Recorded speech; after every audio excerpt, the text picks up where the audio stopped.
Guys, good morning, good morning. Ang ating ulam for today ay beef pares. Yan.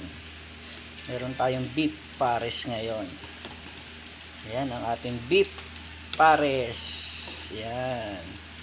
Sarap nan guys. Malapot-lapot. Yan.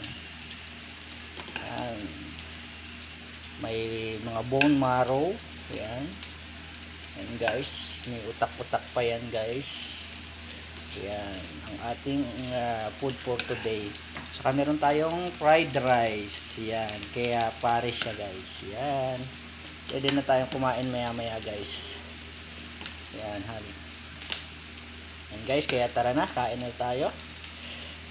Yan, thank you for watching. Don't forget to like and subscribe. Yes, bye-bye. Kain muna tayo with fried rice ng ating beef pares.